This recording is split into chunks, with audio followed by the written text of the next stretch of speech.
21 साल का इंतजार खत्म हुआ और भारत का सबसे बड़ा, सबसे लंबा रेल रोड ब्रिज बनके तैयार हो गया। इस ब्रिज को ब्रह्मपुत्र नदी पे बनाया गया है। डबल डेकर ट्रेन और रोड ब्रिज है ये। इससे जुड़े कुछ फैक्ट्स को आप लोग देख लें तो यह देश का सबसे लंबा रेल रोड ब्रिज है। 21 साल के बाद बना।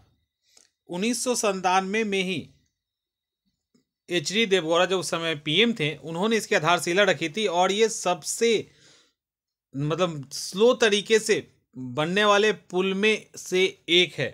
यानी ये इतने धीमे गति से बन रहा था, लेकिन जब बीजेपी की सरकार 2014 में चुनाव लड़ रही थी तो उनके वादे में ये था कि इस पुल को वो जल्दी बनाएंगे और यह पुल बनके तैयार हो गया है। इस पुल की लंबाई 4.94 किलोमीटर लंबा है। देश का सबसे लंबा रेल रोड ब्रिज होने के अलावा एशिया में यह दूसरा सबसे लंबा रेल रोड ब्रिज है। यह पुल उत्तर में धेमाजी को दक्षिण में डिब्रूगढ़ से जोड़ेगा।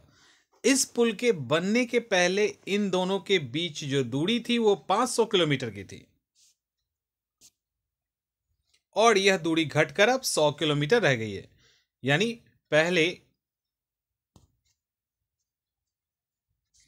इस दूरी को तय करने में 34 घंटे से अधिक का समय लगता था, अब मात्र 3 घंटे में इस दूरी को तय किया जा सकता है। इस पुल पे डबल रेलवे लाइन के अलावा 3 लेन की सड़क बनाई गई है। सड़क ऊपर है, रेलवे लाइन नीचे है और इसकी आधारशिला एच.डी. देवगौड़ा ने रखी थी। 21 साल के बाद बन के तैयार हुई। एशिया में दूसरा है, भारत का पहला है और इसको इस तरह से डिज़ाइन किया गया है कि अगर कभी टैंक को भी गुजारना पड़े इसके ऊपर से तो वो टैंक भी आसानी से गुजर सकेगा। इसके कारण क्या हुआ, अगर कभी भारतीय सेना को भारत चीन सीमा के पास पहुंचने में अचानक बहुत ही जल्दी पहुंचना हो तो यह पुल मदद करेगी। कोई मेडिकल इमरजेंसी आ जाए तो भी यह पुल मदद करेगी। बीजेपी सरकार की एक बड़ी उपलब्धि में से ये है, क्योंकि ये बनने के लिए तो ये 1997 से ही बन रहा है, शिलान्यास उसी टाइम में हो गया, लेकिन पूरा हुआ कब? 2018 में क्रिसमस के दिन इसका उद्घाटन किया गया है। क्रिसमस के दिन इसका उद्घाटन किया गया है।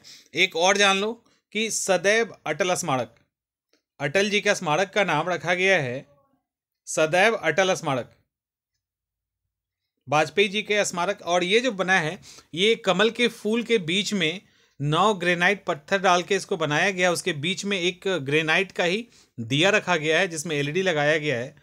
तो इनके जो स्मारक का नाम हुआ सदैव अटल स्मारक नाम है। 16 अगस्त को इनकी मृत्यु हुई थी।